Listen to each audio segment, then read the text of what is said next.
rolling. I'd like to call the Finance Committee meeting to order on April 10th, 2025. Please note that this meeting will be in person and is being recorded. Please join me for the Pledge of Allegiance. I Pledge allegiance to the flag of the United States of America and to the republic for which it stands, one nation, under God, indivisible, with liberty and justice for all.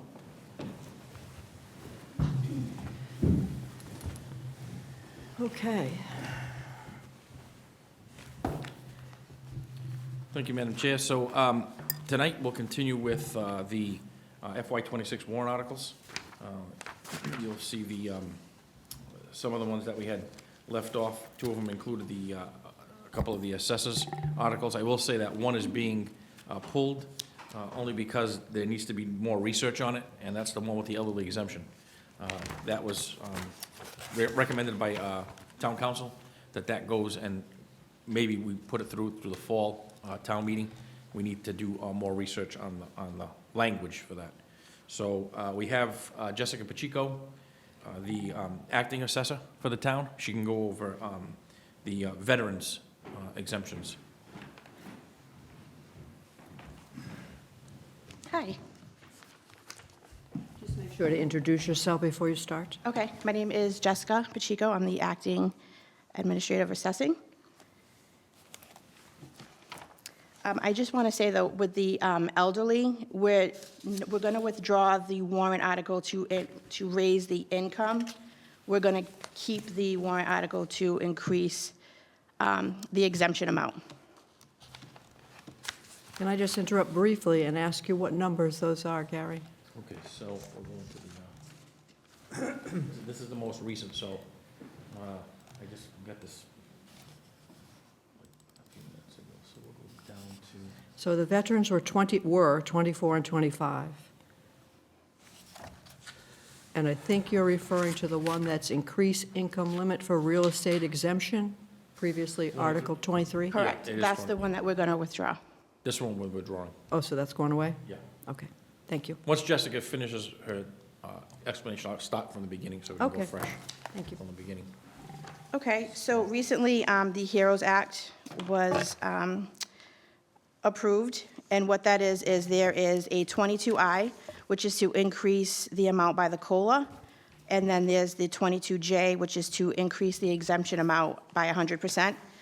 The board voted, and they decided to do the 22I and the 22J. So I gave you the attachment, and basically what we're increasing all the exemptions by the 100%. So that's the elderly, veteran exemption, clause 22, 22A, 22C, and 22E. The change will be in the amount, so it'll increase by 100%, and then it'll be an additional COLA amount each year. So this year, the COLA amount is 2.9%. So that will be the amount that the veteran exemptions will increase.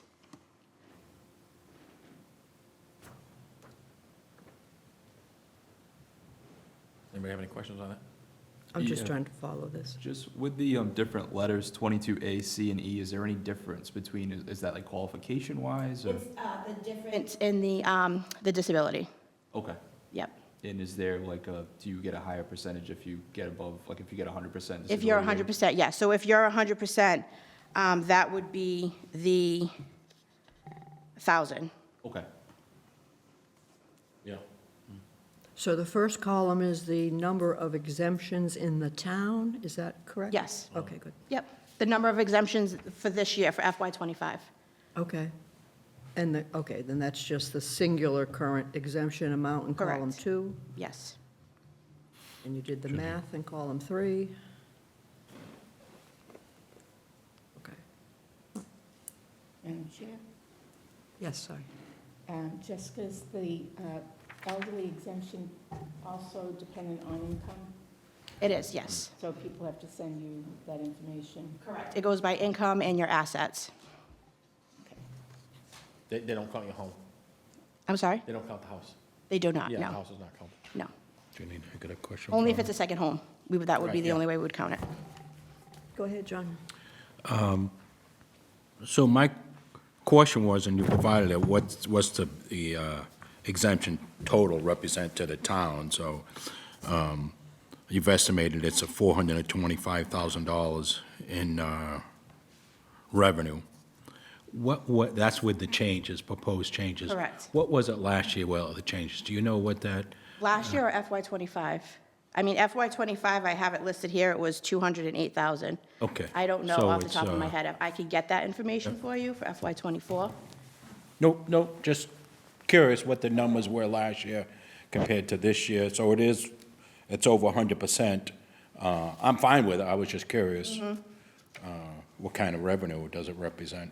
A loss of revenue, in this case.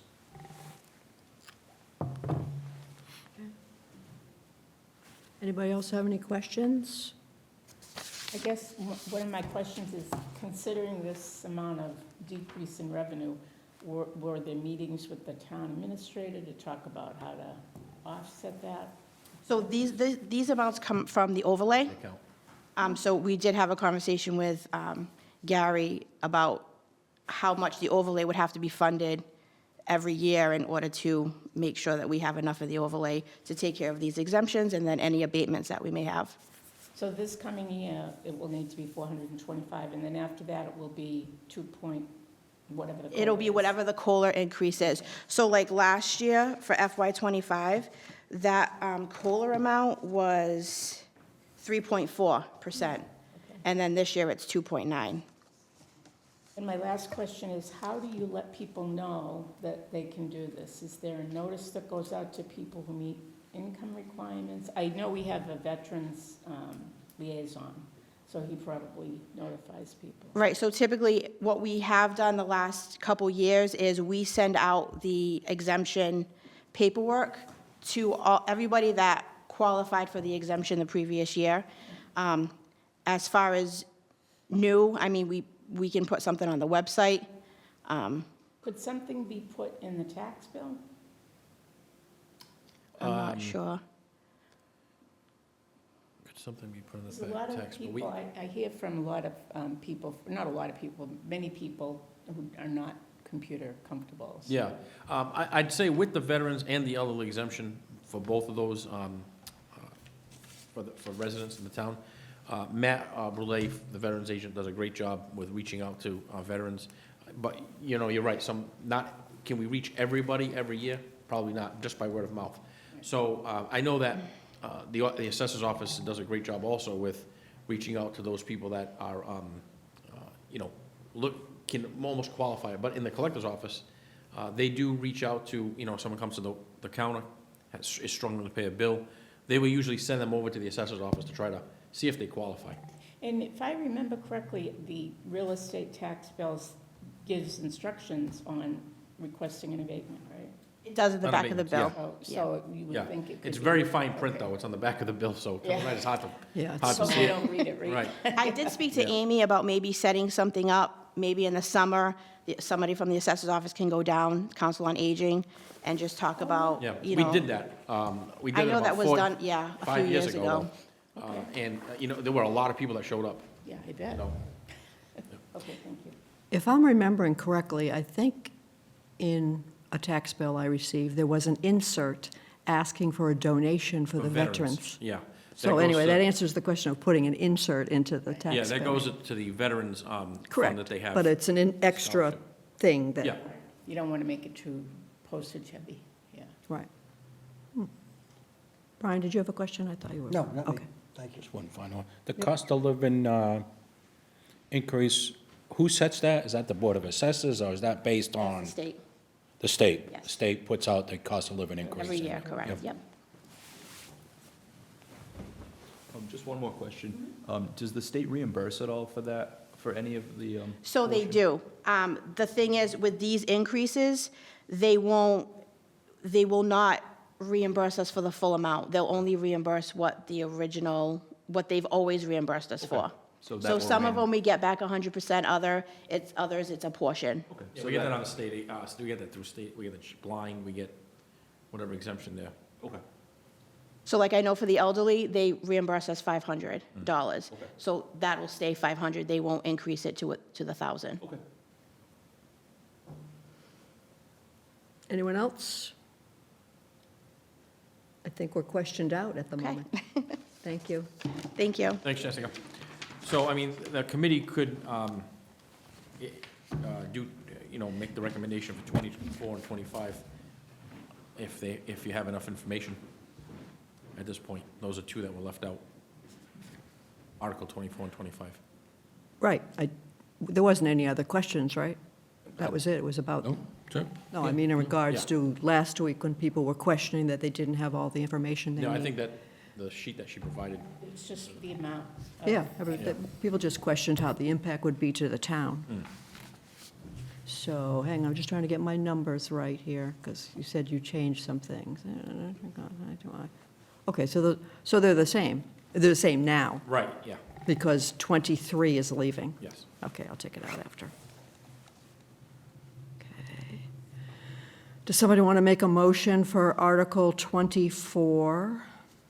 Motion to recommend Article 24. John Souza Second. recommends, Terry seconds. You want to give a synopsis of it? You want to read it?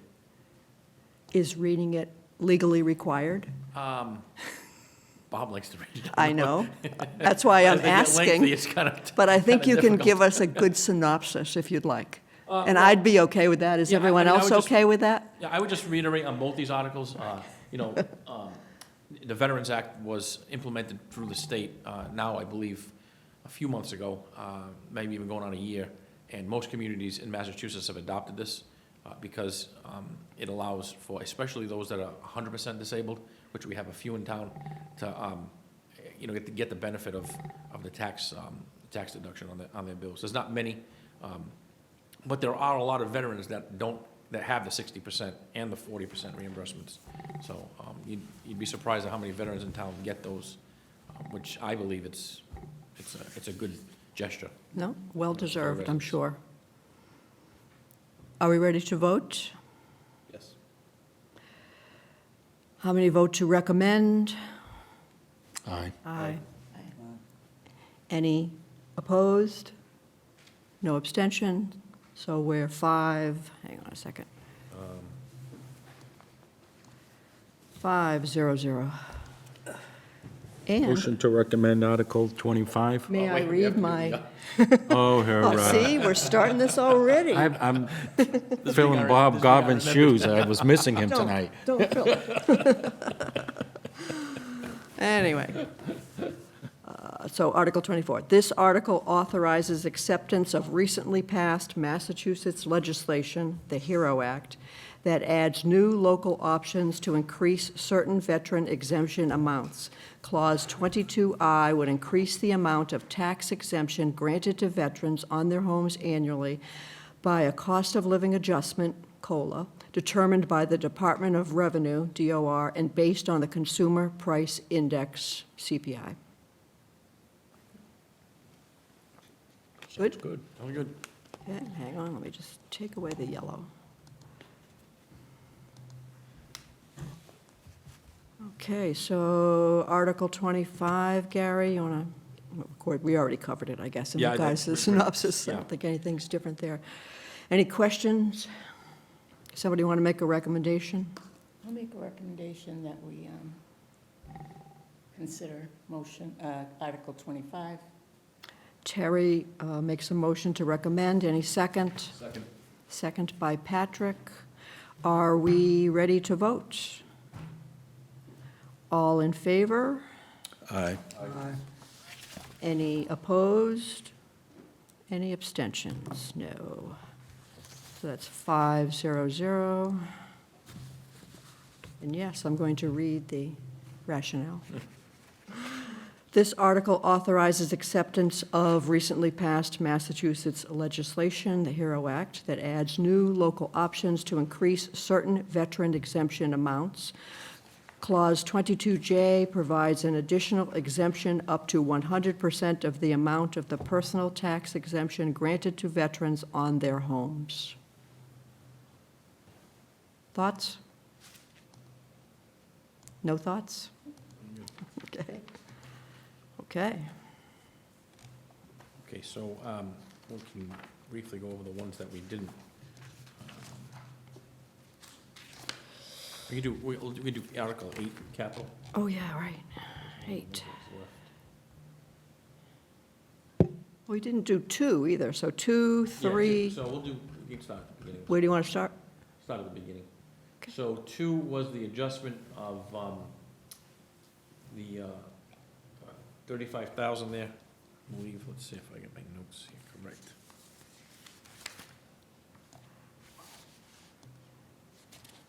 $30,190. This was the, right.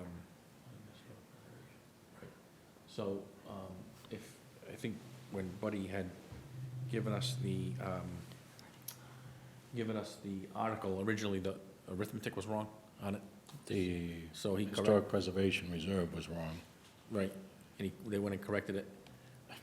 We just voted on Tuesday, and I can't think of what was the change? Yeah, it was the 35,000, I think he had 30. I don't know what it changed to, though. He had off the 30. top of he had my Oh, it head. was like 31 something. 20,190. I just changed it, yeah. Yeah, so that one is, ready to go. And then,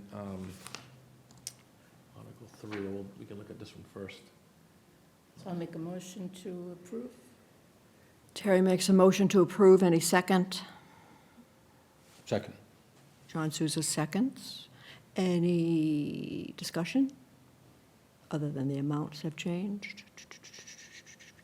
Are we ready to vote? All in favor? Aye. Any opposed? Any abstentions? 500. And the rationale, this article appropriates or reserves for later appropriation monies from fiscal year 2026 Community Preservation Fund annual revenues to be allocated as follows. $110,000 for Community Housing Reserve, $110,000 for Open Space Reserve, and $35,000 for Historic Preservation Reserve. Any Sounds good to me. comments, concerns? Okay, thank you. Article 3 was the other one, I believe, Yes. 25,000. Again, that was on the, Oh, the money changed. yeah, there was a difference there, that's. Hang on a second, let me just change that. This is the DCTV, right? Yes. The Yes. quote came in a little higher than they thought. So am I correct? I'm only going by what I have on my rationales. We did vote on it before, but the money wasn't final, so we're going to vote again? Okay, Yes. no problem. So I'll make a motion to approve Article 3. Terry makes a motion to approve. I'll second. Patrick second. Are we ready to vote? All in favor? Aye. Any opposed? No. 500.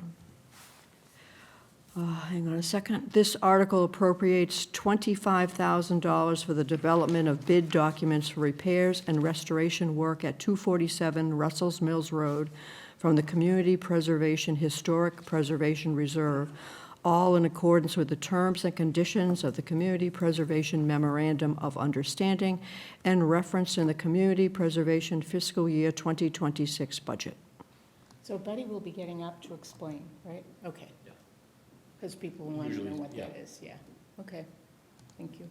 Yeah, he does a good job of going over everything.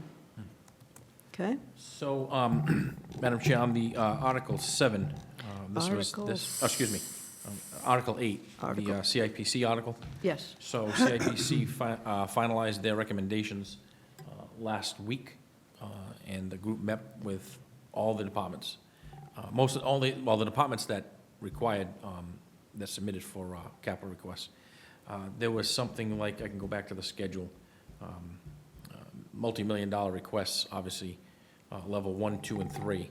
We can only fund so much of that, and the reason why the article this year, this annual town meeting is small is because, if you remember back in the fall, we were certified almost $7 million in free cash. We spent almost all of that in the fall, and we did a lot of projects. So this is the remainder of that, but I want to be clear that this is nowhere near what the requests were. The requests were a lot more than what we could actually fund.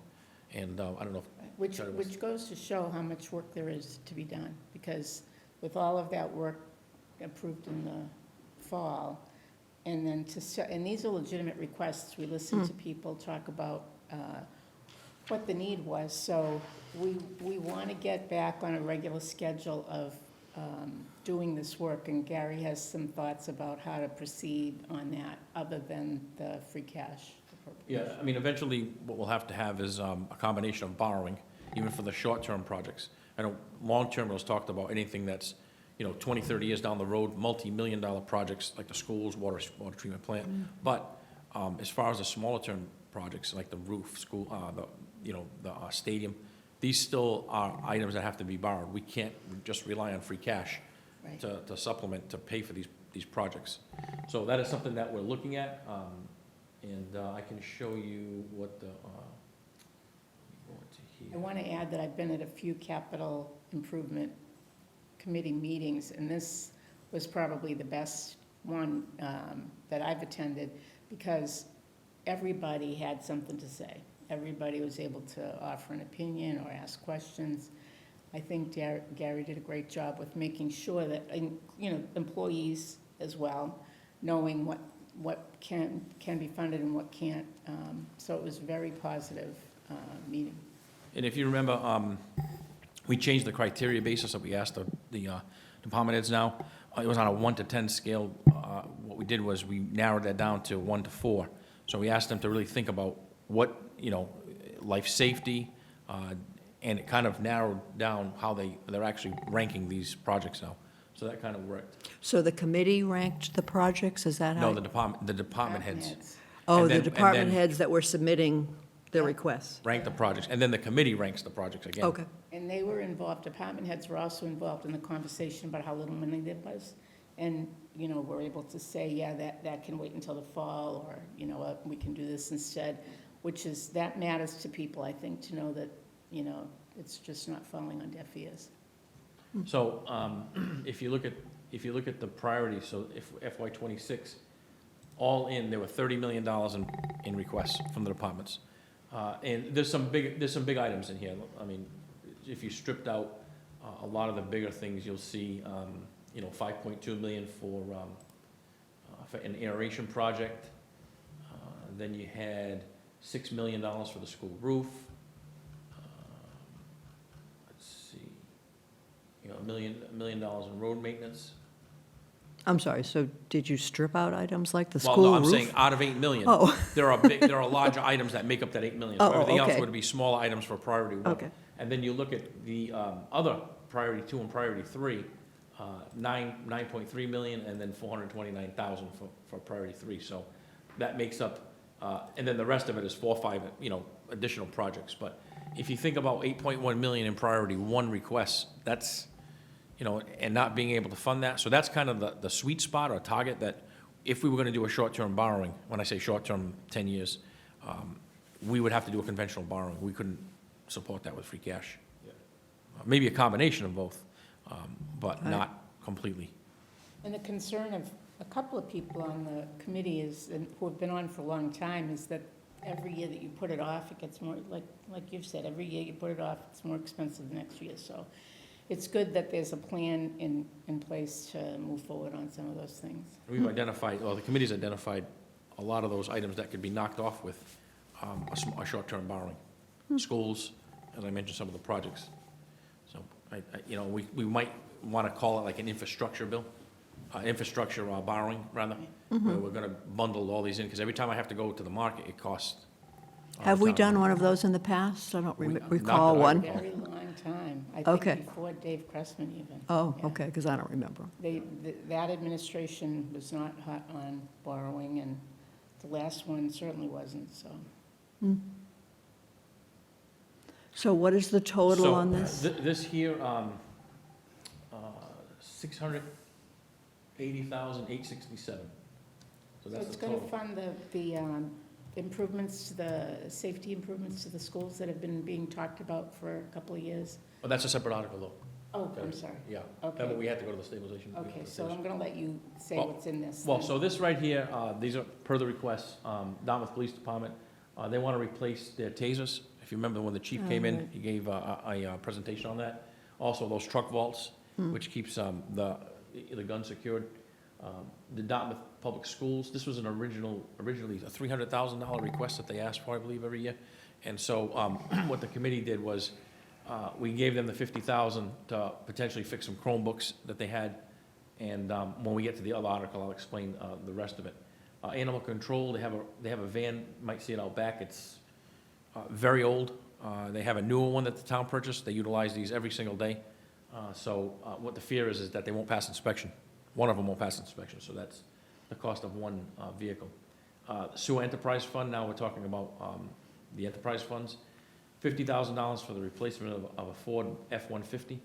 And I put replacement in there because if you remember at last town meeting, there was a question whether or not something was new or a replacement, so I just added that into the article. And then the skater improvements, $50,000 is a contribution to the system that monitors the flow. And this was very interesting, I think, and when we talked about the DPW projects, mainly the vehicles.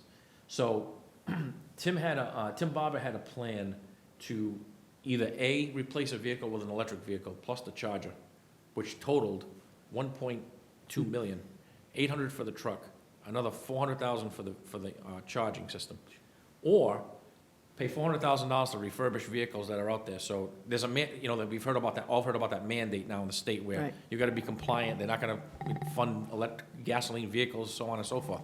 But the problem is, these vehicles are double the amount of a gasoline vehicle, and, you need the equipment to charge. This is not just pulling up to a car charger, these are big vehicles with heavy batteries that require a different kind of system. So the committee weighed out the fact that, they had, solid waste runs really well. They had the money to do it, but the cost benefit is, we don't know what's gonna happen with these electric vehicles down the road. We don't know if this mandate's gonna go away. And, why put that much money into something that's really a beta? They're probably back-ordered as well, Oh, unfortunately. I'm sure, yeah. So there are some communities that have them. I mean, he mentioned a couple of them, but I think that's, to me, right now, that's not a It's really, crazy money. not a good investment for the town. So he went with the 400,000, he requested, the committee, approved it, and hopefully town meeting will do the same. So that is the article. It's small, but as I mentioned, we spent a lot of it in the fall. So the total is 680, 867 for all of it. 688, 67, okay, sorry, just added to the thing. Somebody want to make a recommendation? I'll make a recommendation that we approve Article 8. Terry makes a motion to recommend. Any second? I'll second. Patrick seconds. Discussion and/or more questions? Are we ready to vote? All in favor? Aye. Any against, opposed? No. 500. And then the other article, which is similar to when we're talking about capital. Can I was- read my? Oh, sorry. No problem. I'm feeling a little, I don't know. Anyway, Article 8. The Capital Planning Committee has vetted, prioritized, and designated all the projects in this article. See detailed description in warrant Article 8 as a high priority. The town of Dartmouth has a long-standing practice of planning for capital purchases with the guidance of a capital improvement plan. This plan is intended to avoid emergency purchases and to maintain the town's assets. The Finance Committee supports the request for $680,867. Very nice. Okay, so Article 19 was the other one that we left out. Oops.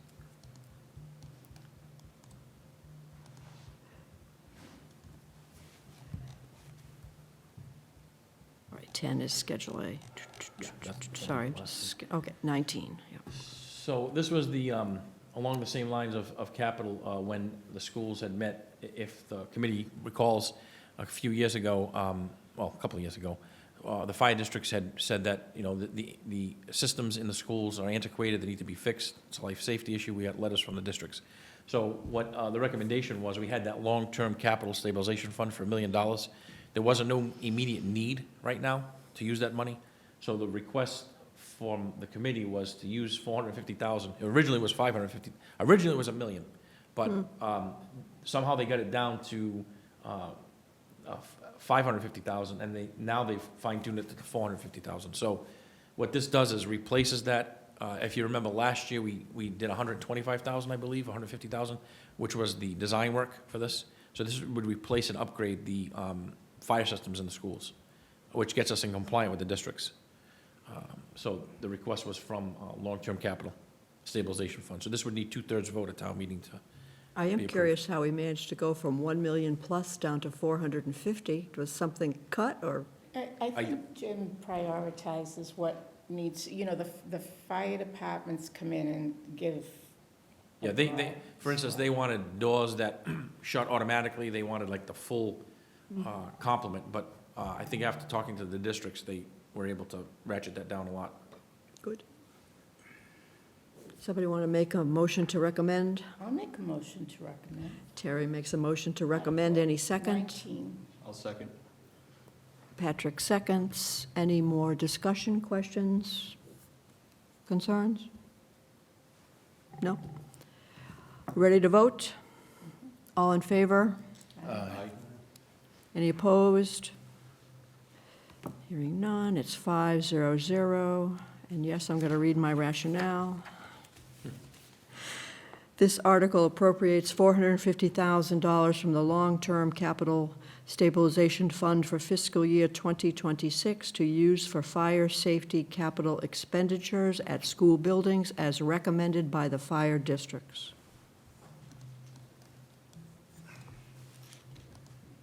Okay, the next one we had left out was Article 21. 21. And that was the establishment of no overnight camping. This may get pulled from the warrant, and the reason why is town council is suggesting that it becomes a policy instead of a bylaw. So we're still reviewing that. I think we're going to end up removing it What's and the make it a difference policy. between a policy and a bylaw?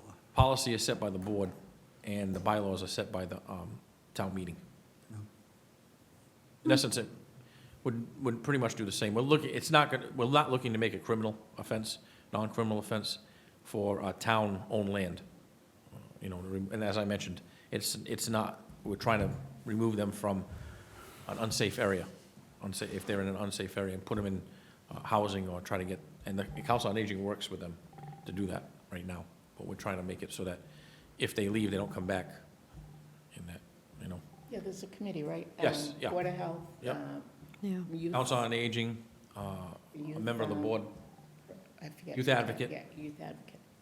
member of the police department. No, sounds So- like the right thing to do. It's Yeah, so just- we may, that may be removed. I think it will end up being removed and made a policy. So the Just out only, of curiosity, if it's a policy, how exactly is it enforced? no trespass notice can be issued. You know, if it's non-criminal, we can't. No, We can't charge understood. them fines, or like some communities have charged fines, but it's a difficult thing to do If you're homeless, yeah, so Yeah. that's not what That's kinda that's not what tricky. the committee is looking to do. yeah. My only concern was it's tricky to find housing for somebody that you Yes. find on, you don't instantly find housing. Well, Because there isn't enough housing. Yeah, I will tell you that the committee that's met has, in the past, been successful with finding some of these folks housing. But it is a long and tedious process. I have no doubt, and, since we you know, don't have the enough list is a mile shelters long. even for people for temporary shelters. Yeah, the list is a mile long to get these Yeah. individuals in homes. So I take it you will inform, it's not officially off the warrant yet? No, but most likely it will be, but I will let you know That's okay. when it gets removed. Just leave it for now. The only other one was the Ag Trust may also get removed. He's looking at that one. That, he doesn't believe that we need a bylaw because we already have resolutions in place that would accomplish what they're looking to do. And then the only two that we have left are the budget. and I'll speak on that in a minute, and Article 28. So Article 28, the committee had asked last week for a dissertation recommendation from the police department. He has written that. I have forwarded that to everyone, well, printed. And if you read it, he's saying he support the town's article to exempt municipal buildings from the state's prohibited areas for licensed firearms holders. Governor Healy signed into law gun legislation bill number, then went into effect October 2nd, 2024. So by the looks of the letter, the chief of police is in favor of this article. Do we still believe this article is going to stay on the warrant? So, at Monday night's select board meeting, the sponsor of the article would be the select board, if in fact it makes it through the vote of the select board to keep it on the article.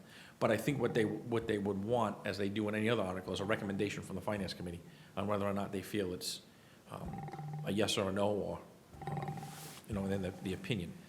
So not knowing what they're gonna vote, how they're gonna vote, I would recommend that this committee takes one way or another, to make a recommendation. So at this point, with the language that's currently in the warrant, is it ready to be voted on? What's in the warrant right now is, hold on, let me just read it so we have it. Because I thought that was a question prior.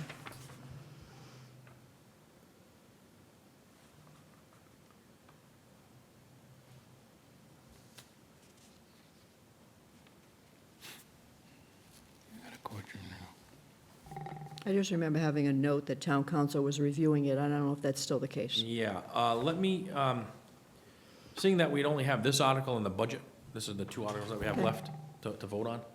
I mean, we can wait another week. Sure. I don't give reach out everybody to time town. to actually read this, Right. You because just got- I'm you not going just to got read this 2 now. pages into the record. I just got this.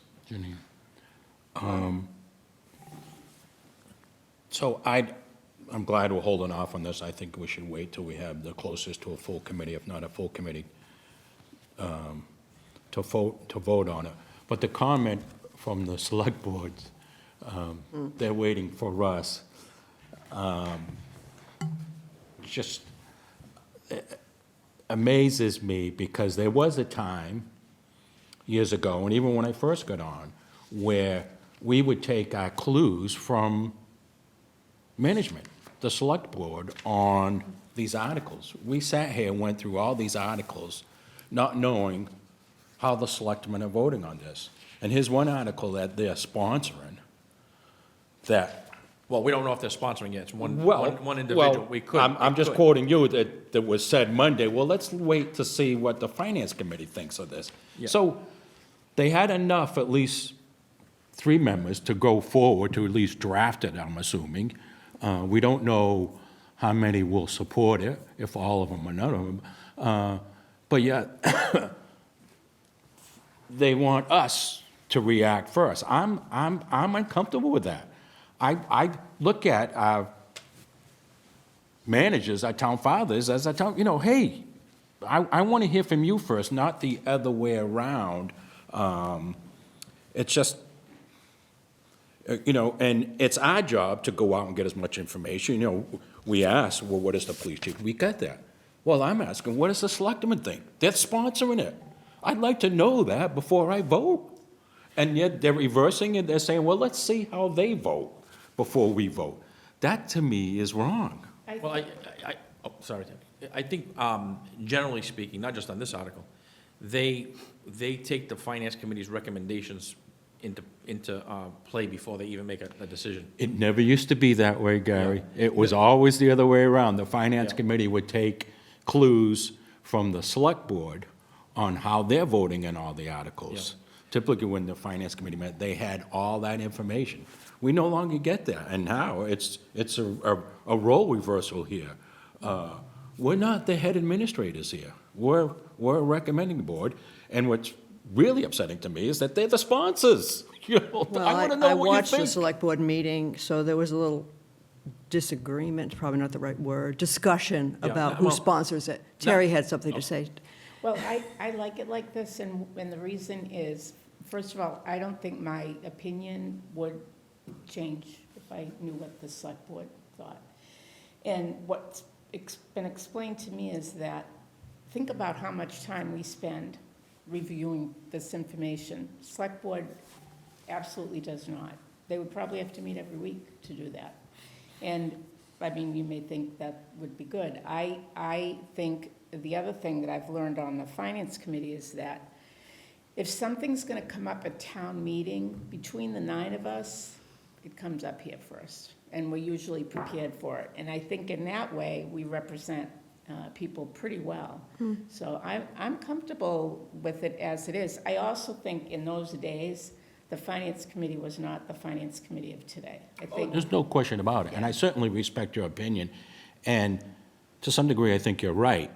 But on this particular article, when they are the sponsors, I would like to know what that vote is before we vote.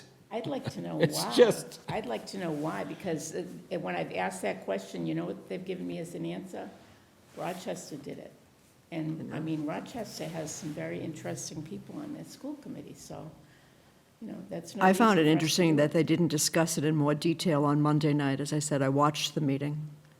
Well, Monday night was just to go over the index, so we didn't. Correct, but there get was a into bit the of a discussion details. about this. Yeah, there was. I think that, you know, not, again, not knowing how the board would vote, you know, the finance committee, as Terry said, is an independent voice to town meeting, basically.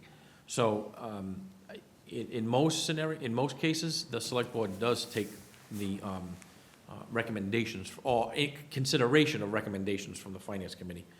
So, I mean, we can wait on this. No, remember, we have a meeting on the, well, I'll talk about that in a minute, but on the 28th, we've got the joint meeting.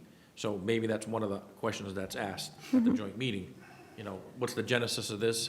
You know, how, get more details on it, and then make a recommendation then. I I'm not agree. looking to make a big deal about it. It's just, I'm just amazed. Why, just take a vote. You know, let people know, let the voters know, let the finance committee know what your position is on an article. Well, they'll be voting on the You're- warrant in you're the beginning sponsoring. of May, so. Does it First come, week. does this come from a select board member, or is this a result of something that happened in town that somebody? No, a select board member complained? requested to Okay. put it on the, Okay, I'd like that, would like to know. Yeah, that makes sense. Okay. Well, and to me, that's not important. It's Well, what the it's a- vote is. Is it 3-2 Yep. in favor? Is it 4-1, or is it 5? I got no idea. yeah, I mean, my And recommendation is, you don't, I mean, we have 3 members that are not here, so, No, oh, no, we should wait, I think, at this You wait. point, because of the statement from the chief of police that we all need to read and whatever, and then let the other members as well that aren't here. It's and it's a touchy issue. People take their gun rights very seriously on both sides, and that's why I'm reluctant to hold off until we hear from the people who are sponsoring it. yeah. And then in between then and now, I'll have maybe a little bit more clarification from town council on the wording. So, the 2 articles that are left are the budget and this article here. And that's it? We're Yeah, done? I believe so, Well, yeah. I make it sound Well, so we know simple. it's not it's not illegal to do. We've already gotten that information. We already know Rochester's doing it. There's So, an exemption in the state law Right, that allowed right. you to, so we know change this back to what it it can was. be done. Right, they're referring the, as in the chief's, So if the language isn't correct, it can be written correctly that it will pass, because it's already been done elsewhere. yeah. So we can hold off on that until maybe we get a little bit more guidance from the select board, see what their position is on it. so they're not going to have the warrant on their agenda until, First week of May. So these are due in, by the second week. but of we May. have our meeting before that. Oh, yeah, we have Our, 2 more meetings. Oh, yeah, right, the 28th the is. sort of a joint correct, meeting. Yes, we'll have that Where before. at least we're on the before it gets agenda voted and on. can ask any questions we may have. So, as far as the budget is concerned, the other remaining article, the school committee will meet on Monday night, this Monday night, Terry, I think that, yeah, this Monday night, to go over the budget. I've got already the preliminary numbers from Jim, and as mentioned with the HR director, they're looking to do that, and then work on the plan that was presented at the school committee. So that's already plugged into the Schedule A, that's all done, I just have to, I just want it confirmed from the, Do you from the want school. to know what the plan is, Brian? 'Cause I'm I sorry, don't say think again?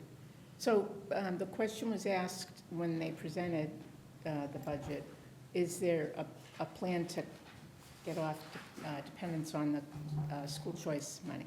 Yep. And so they went back and thought about what that would have to look like. And they came up with a schedule of 5 years. If the town adds $245,000 to the budget every year for 5 years, at the end of the 5 years, they won't need to rely on the school choice money anymore.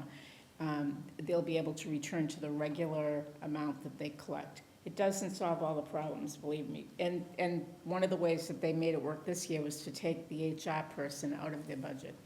And there's going to be a conversation to see what the town HR person can do to take on some of those duties. We have a new HR person here in town starting on June 2nd. Oh, okay. So the idea is a collaboration between us and the schools to make, some economies of scale so that we're not having to have 2 HR directors and, so that, yeah, Terry. But explained Terry's, they've taken it out of the budget? They didn't leave, it's not a split? They took it out. No, they took it out because it was 120, and they were trying to help out with the addition of the funds this year, so. So So that, the town is picking up the full tab this year?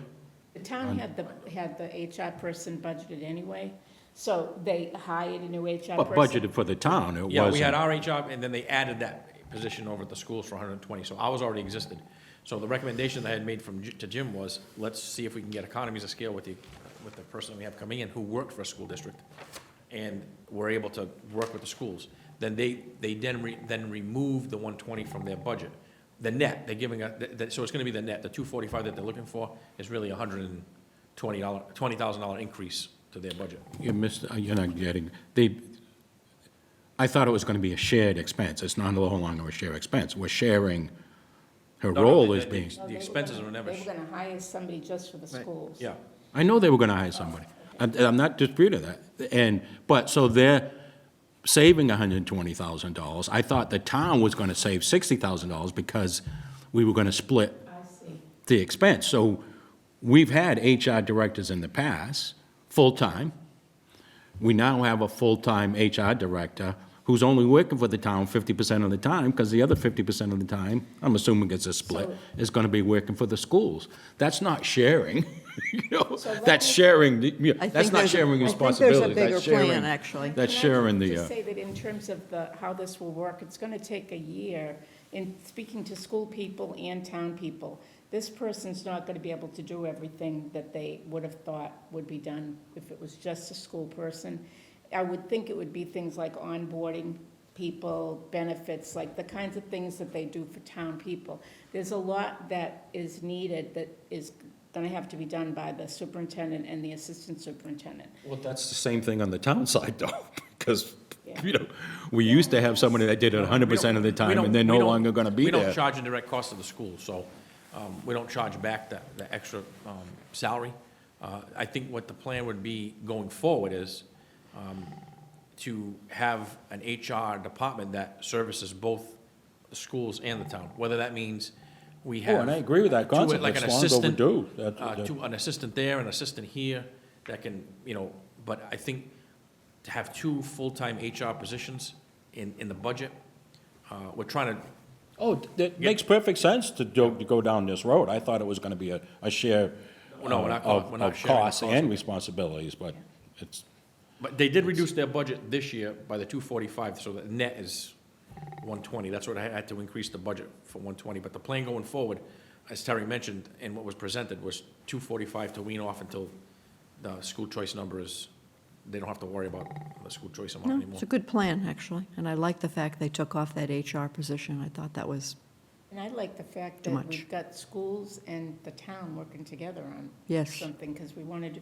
I know Sean is always saying they need to use the Maintenance. schools' maintenance Yep. people, and I don't know how that could happen, because there's so many schools in there, very old, they need a lot of work, but I understand the The wish. department exists and the workshop exists, so you expand the department, you know, that could it does make sense. That's, you know, rather than having two shops or two supervisors or two foremen, you know, you have one that does it all. So, yeah, you'd have to hire more people, but you combine the two, and it makes sense, absolutely makes sense to, I'm glad the town's thinking this way. Yeah, I think as, you know, increases of cost to the budget, more pressures on the budget, we have to, we really don't have another choice but to look at all the alternatives, and that's one of them, you know, to try to get economies of scale across all the departments. So the other piece of the budget, last piece is as I mentioned, the union negotiations. So I've settled with one union, I have 3 others that I'm meeting on the 28th. So we'll have, Wow. hopefully, everything settled by the first week of May. That way I can plug that in the budget, and then we can vote on it the first week of May, the entire budget, which would alleviate a warrant article in the fall for retro pay. So. That's impressive, And Gary. we're trying to get the reclass done, so that starts in April, which will carry us through to October, which then gives us time to digest that and look at it. That's what the bridge contract does. That's what it's designed to do. We did it in 2018, so that's, Is the bridge contract in play right now? Is that, for one union, it is once we get Okay. the signatures, but the other 3 it will be. We'll go to the board, I'll go to the board with it, hopefully the first week in May, and everything comes together so I can just build it into the budget. And then we'll be ready for this class and comp study. excellent. So Wow. that's it. We have the 2 articles, and then, I feel like we've moved so quickly. yeah, and, I mean, you think about, we had a lot of meetings. We had meetings, don't forget the meetings we had with the departments, too. That was, Yeah, there were a lot of those meetings. That was 15 or 14 meetings that we had there, so. oh, the individual sessions, But yeah. you put some systems in place that allow that information to be shared quickly, Yeah. which I think I is think, helpful I think for what the helps process. over this, actually what helped this year was we had a timeline right from the beginning, and that we kind of set with those dates. If you look at the timeline now, we're kind of right in line with that, and it makes things flow a little bit better, in my opinion, I think, Yeah. you know. Plus, we learned so much in those department meetings. We really did. It's well worth the time. Yeah. Okay. So, the other piece on the agenda is the report.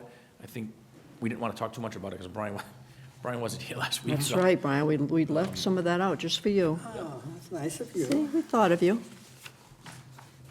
This is the raw report from last, Right. Well, I haven't looked at it, so, oh, okay, so, I mean, the graphs and everything, I can put those in. I'm working on, at the meeting on the 28th, I will do a budget presentation. So, this is with the select board? yeah, so I think what we should also talk about before we talk about because I'd like to present a draft, I have a draft slot on the select board's meeting agenda for the meeting. I think we need to talk about the topics, You mean base, the joint meeting, topics for the joint meeting, joint? yeah. Okay. Which So- is So an the agenda. 28th, 28th, correct? yep. Because I know you weren't here. So obviously, the FY '26 budget, if on the priority list that you had put together, I don't know if we want to pick out, I think there were 4 or 5. If There you're going were. to present 4 or 5 of those, are you going to present all of them? You had 4 last time I looked. I know, but didn't we, pick up I 5. know we were going to talk, hang on a second, let me just call up the list because my brain. And these were for discussion with the select board. I know grants was Grants was one. certainly one of importance, and the other was more updates about what the Finance Committee want to do as far as belonging to the organization, going to possibly the annual meeting for the, We did that. It's though. internal, we don't need to That's bring all that up with the independent select. of this. no, but that was just an update thing, just to say what we're doing. Oh, okay. No, I mean, we don't have to talk about it, but, No, Right. but that's why it was in that list. okay. Wasn't anything about permission or anything like Yeah. that. Let me pull up the list, because Yeah. I know. I know, I have the that list, I'm just trying to find it. Oh, here we go. Economic development came up. Economic development was one, Grant Given writing, the- Grant. Given the thing that you sent out today, most recently. It's interesting, I'll just talk about that for a minute, because Yeah. I think it should, some of this should be, you guys probably had a chance to look at it, but I think some of this should be included in the letter. I sent it to you too, Gary, I don't know if you had a chance to look at it.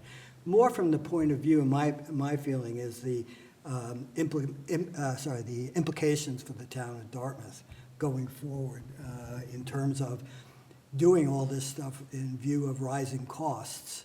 And it was interesting when I posed this to the AI, I guess it's a person, I don't know. Right. The AI thing. The AI guy. And I thought it laid it out very well, because what it did is it looked at the tax rates.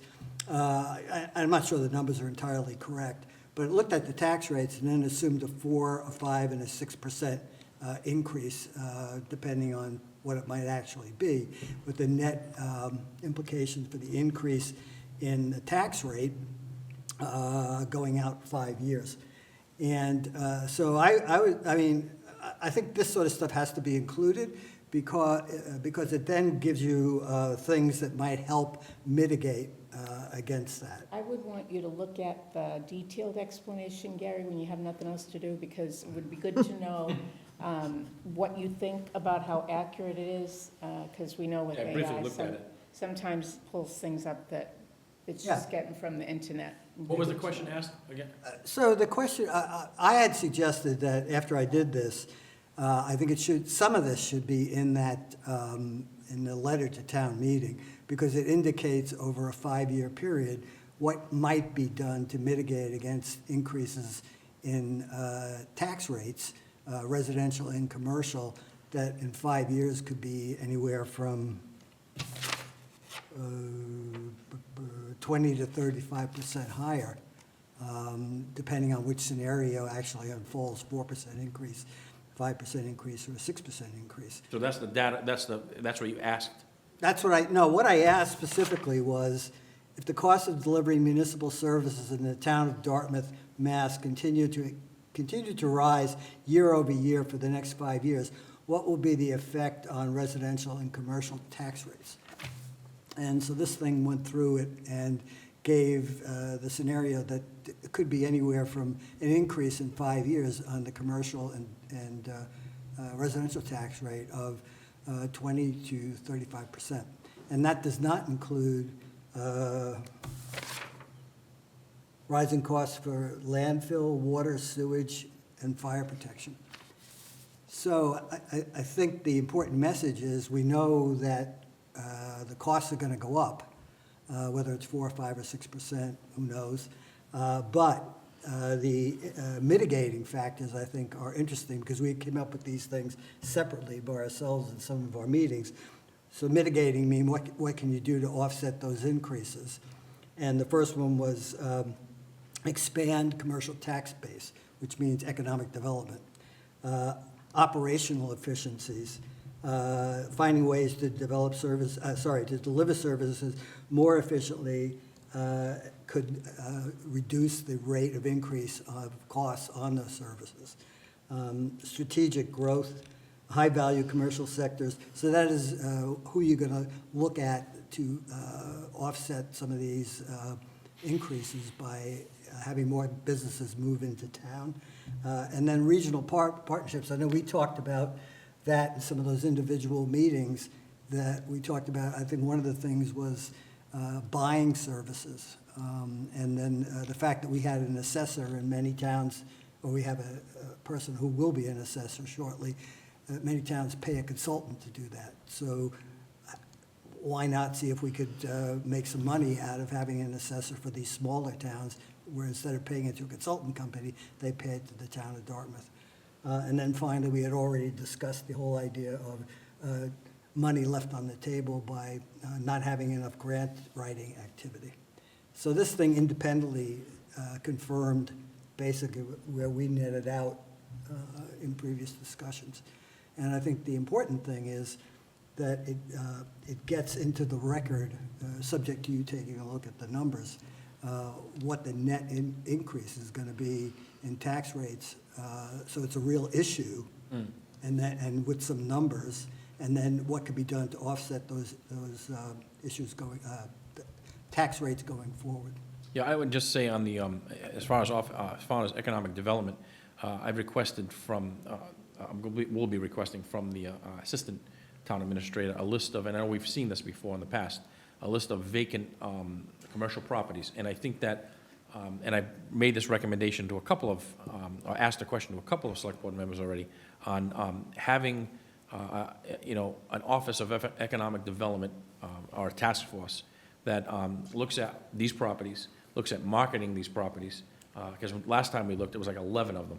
And it varies from larger vacant parcels, like the Christmas tree shop, the former Christmas tree shop, to smaller parcels, a smaller inventory. But I think that, the chamber's a good resource, but locally, we have to rely on, I think, business owners in town and a mix of people that can look at where we want, what this looks like. If it's mixed use, Route 6 corridor, if you look at communities like Natick that have had mixed use where people love having their homes or living at a mall, for instance, or close to shopping centers. I think that's something we need to explore. I didn't want to lumber you guys with, but I did some more research and asked those specific questions, like what the different, like they were suggesting different tax zones, so that you would encourage, not only, so you would encourage businesses to come by not giving them a tax holiday, but having a different tax rate for people that show up, for companies that show up to help with economic development. Well, some communities do that. You mean a I don't break? think- No, well, Well, yeah, they're called I'm not TIF. quite sure. So- They're called TIFs, tax incentive Oh, right. financing. I believe Dartmouth did that many years ago, and We they, actually did it more recently. I think with the for- Target and that whole What's center. that hat, the people who make the hats for Titleist?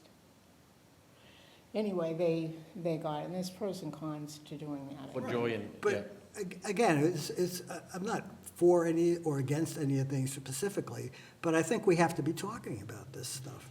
I think I don't know, I mean, you're on the planning board, so you let me know if I'm way off base on this, but I feel like that the I guess, attitude of the planning board that we want to maintain our rural character, we don't want to, we don't want to build a lot of multifamily housing. I think that because we know the cost of services, when, in single-family housing, it benefits the developer. Some people, like that, obviously, but it doesn't help the town. The real estate Well, taxes don't. I don't think the planning board by itself should be allowed to make that decision. I think these sort of things should be brought out and, That's why I want to ask the OG over here. sorry, old boy, but, But unfortunately, it is well, but I five think. elected officials who make those Well, but decisions, I or think- three, but then because it it's the should be- majority.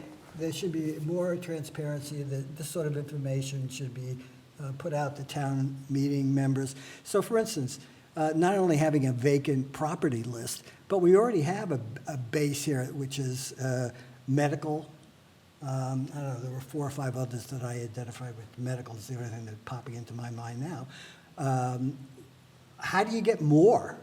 I mean, because obviously there's something that being in Dartmouth for these particular kinds of businesses, and there were about 3 or 4 others, there's something about Dartmouth that attracts Retail? these. Yeah, retail, I don't know. But I mean, it's not just having a vacant property list, it's, Well, I mean, that's the base. Now it's. yeah. how But do it's you- how do you also, promote that? like mixed use, again, you can maintain your rural quality of the town if you keep your mixed use up on Route 6. So I'd like somebody I to think- look at it and say, well, no, you can't do that, or you can do it. You raised a good point, Brian, and this goes back, so I don't know who would remember how this happened, but how did we attract the medical facilities? Well, Zoning. it was a special Oh, zoning? Zoning, right. So, I mean, We So zoned it there's for more medical- capacity there, I suspect. Well, the land was there. No, it but was- still, there's still capacity I that's think zoned? there is, but, so it's wherever the markets are hot. So the town rezoned that to medical office and light industry out there, started attracting, and I can't remember the first one in, but it attracts somebody else and attracts somebody else. And then it died off a little bit, but what I see a lot, which really disturbed me through zoning, that, Steward, you know, too. retail can come really hot for a few years, medical can come hot for a few years, industrial, and you gotta ride it out. We have a Board of Appeals that makes use variances in all these areas when things are hot. For an example, I just heard the selectman talking about it, that Audi was wanting to come in out on Fons Connor Road, way up in the north end of town. It's not zoned for that type of real. That use is not allowed. That's office medical out there. And yet we have a Board of Appeals that allowed Vanity Fair to come in and all these uses, Ventura Drive, light industry, and we've got, office. We allowed an engineer's office in there. We allowed an auto body shop. We allowed all these things that the Board of Appeals allow because the land was vacant. Developers like vacant land, and it's more attractive. If you can get a variance, you just made a few bucks getting a use variance out there, rather than letting it sit and wait till that market becomes hard again. To take land that's zoned for medical office and allow new car dealer is a mistake, in my opinion. Keep it where it's zoned.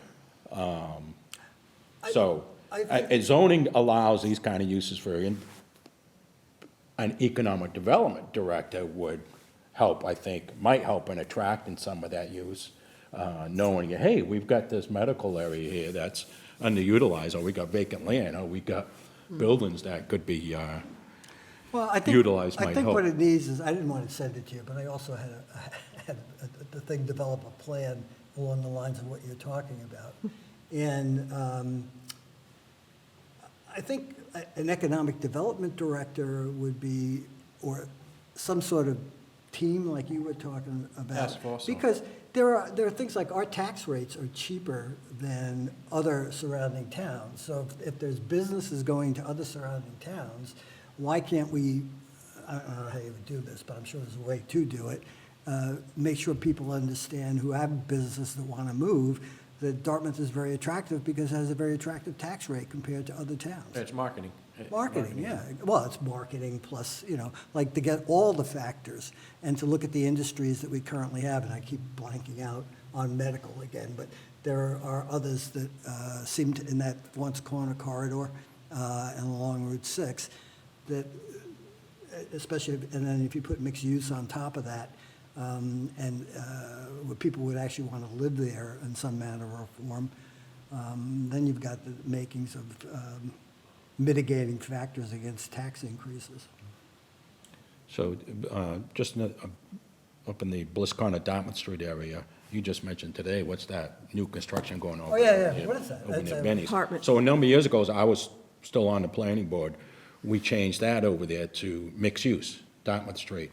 And it took a while, where Gifford Marine used to be, that got redeveloped into apartment buildings. Now, that was a number of years ago. Now, someone else is, where the old Benny's was, adjacent to that, or the Papagenos, is redeveloping that into apartment buildings, Yes. mixed use. Well, it's got to So be, sorry, zoning works, it takes time, all right. And the market's got to be hot. Right now, there's markets for apartments, so you get developers interested in going in that direction. I think Route 6 corridor and segments out there, we should be looking at mixed use, but I don't know what this planning board is doing.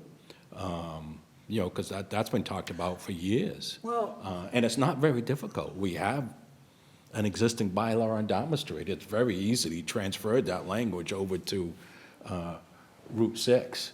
And, especially, we're so fortunate that the mall hasn't gone under because, Well, it's still got Well, just the its fact main that the mall stores. is there, I mean, we should know a lot about what keeps the mall there, and so we want to keep it open. Because So Macy's back is to the still there. original question, this sounds like something that would be appropriate, right? Right, I was just going to say, for the select So one board. of the others that I saw on the list was the concept of harbor becoming public safety, possibly working, but we had talked back then about you having a meeting with the stakeholders first, just to see if it's something that is worth exploring. Do you? Well, I don't know. I think that to put that on the list as a priority, that's more, I think, and we talked about it being more administrative. Yeah. I don't know, again, we can go back to, we can talk about economies of scale and having them work for the police or one HR director or, facilities. So I think that maybe generally speaking on, that the committees are looking at something like, looks in favor of something like that. But that would be administrative, but I think they would probably like to hear that the committee supports something. So let me just reiterate again what this said. We already talked about expanding the commercial tax base. Second thing that it came up with was operational efficiencies. Finding ways to deliver services more efficiently could reduce the rate of cost increases. So I know in that form that we had put in this year, we had asked, what are the cost reductions that your departments are working on? And that was answered indifferently. So I think we could be asking, not we, but the town could be asking formally for each department to submit lists of cost reductions or efficiencies that would cut costs within their departments. Strategic growth, encouraging growth in high-value commercial, we were just touching on this, commercial sectors could provide more tax revenue with less demand for services. So like going on mixed use, the kind of mixed-use living that I think that we want are ones that for older adults that don't have kids, for instance, to put into the school system that increase demands, but they don't pay in enough taxes. I mean, so those are the kind of things, too, that we could look at or ask the planning board, whoever's in charge of that, to put in. And then this whole idea of regional partnerships, looking at sharing services with neighboring communities that could reduce costs. And I have a list of those, which I didn't send to you, but a list of ideas. I'm in favor of that last one. I'm not in favor of the, I know this, you brought this up a few times, the idea that different departments should be raising revenues or cost reductions, because I think the cost reductions come as part of the budget process. And raising revenues, I don't think is the responsibility of the department, other than. No, I don't mean revenues, well, except that it's a Other than possibility. those departments who, need to look at their building permit fees. Or Well, look at, fee-based. the things that they're charging already, whether they're in line with other things, I think that makes sense, but. Do the fees that we charge cover costs? Oh, they look into that. I think they, we asked that question have as no part of the idea. budget process. I mean, I don't know. I think But, that's mean, part of, when they make a decision about raising, I don't know, whatever, beach sticker, I'll just use that as the first example, that they take into consideration why they're doing it. Yeah, on the one-on-ones, we had asked a few of the departments if, Since a scenarios. simple thing like raising the Yeah. beach sticker causes chaos in town, I'm aware. I talked to somebody the other day from Acushnet, then they're allowed to buy a beach pass from Fairhaven. They pay $100 for their beach pass. Well, this is my No, we point. don't pay that. This We're is lucky my if we pay point. like Exactly. 35 or 40. So, I mean, but that's small. I don't pay, think that's we a have the beach. capacity personally. So far, we have the idea of grants, Economic development. economic development. I think you should also talk on long-term capital. Oh, yeah. Oh, yeah, definitely. That's, that's something that we're going to have to face both committee, Well, especially what you town. brought up earlier about some type of short-term or 10-year Right. debt. Well, at the last meeting, short and long-term borrowing, yeah, at the last long-term capital meeting, we talked about the purpose of that committee. And it's interesting, because when we first started meeting, we spent a lot of time talking about health benefits, and was it the schools was the other piece? There was one other piece that, it wasn't the primary purpose of the committee, but they were like the elephants in the room, you had to deal with that.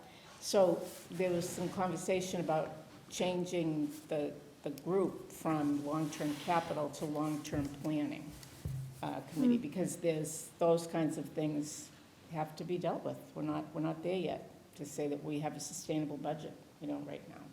Well, I think that, I mean, if we can get across that we don't have a sustainable budget, and that people might be, residents of the town might be a little upset if in 5 years the tax bill can go up between 20% to 30%. Right.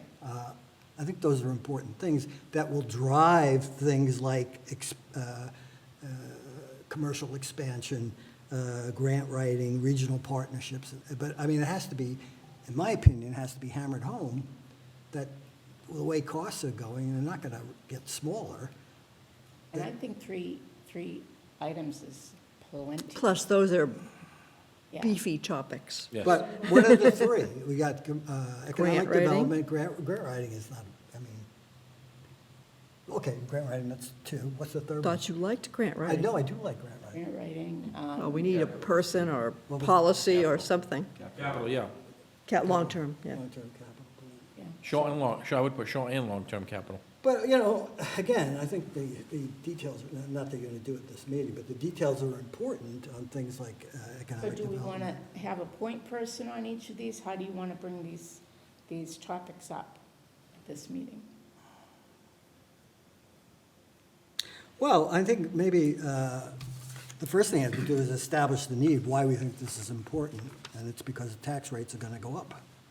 Yeah, I And mean, therefore, you the need some way to, grants- you the need grants some way to mitigate. The grant thing came up because we heard from a few departments during budget planning that they were unable to go Didn't- after some money. They didn't because have the they time, put et cetera, to yeah. be able to focus on grants. So that was the rationale for that. The thing with the, right, like you just said, the economic development, we need to figure out how to get more. You probably don't want to talk about planning too much. I'll probably go to some meetings and ask these questions. That's probably the best way to address them. Talking about the planning board, those Yeah, questions? it's just we have a master plan. We know we need housing. When I listen to the planning board, I don't hear about those things. I hear about individual houses being built. I know because there was a guy on the planning board that for years was like hammering home the idea of a cost of services study, and Greg Bond said, you don't really need a study, you know that, single-family houses use more than they And contribute. they contribute. But I think the piece that's missing, because I've been hearing this for 5 years, the piece that's missing, okay, everyone agrees, but then how do you translate that as a policy for the town in terms of mixed use aimed at people that, I'm making this up, aimed at people who don't have 3 kids to send to school? One of the things that's interesting at the select board meeting, you presented an organizational chart about bringing different departments. Was the Yeah. planning board on that list? Uh, So we've talked for a while about some of these committees coming in and reporting to the select board to say what's going on, what they've accomplished. And this was talked about at the last select board meeting. That might be a way to identify the goal. If the goal is to add mixed-use housing, how are we getting there? Oh, I'll just go into this.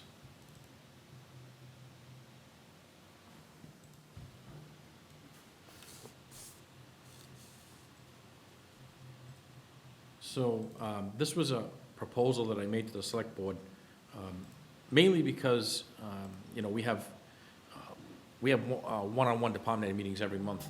And so, what I thought would be still having those, but having a bi-monthly meeting with departments that are like in kind. So how I broke it out was community services, finance, land use, and public safety. So what I envisioned was going forward that the like in kind department heads would speak on projects that, are timely, projects going forward. Finance, I already do this every month with the finance group, and then land use, and then public safety. And, projects like 40Bs that are coming down the road, we would, I don't want to say have a one-up on it, but would be able to talk to the department heads on the front lines to say, what are the projects you're working on, that you're working on? Then that person would then be able to go back to the select board and say, this is what the group's are looking at. So this is what I envisioned, and the board on Monday night it's not that we needed the approval, but they liked it, and this has been shown to the department heads. And I think that it does, it makes it much more valuable if those department heads that are dealing with specific projects are talking to each other. So are you suggesting that this will be implemented? Yes. Starting? Well, we already had the land use group. Okay, Finance has already taken place. excellent. So community services and public safety, so we'll roll those out and then start again in 2 months. And you anticipate them meeting how frequently? It'd be bi-monthly, so it's every 2 Okay. months, and then about an hour. And we've had interest from some of the select board members that have attended the land use group that we had. So, That's a great idea, Gary.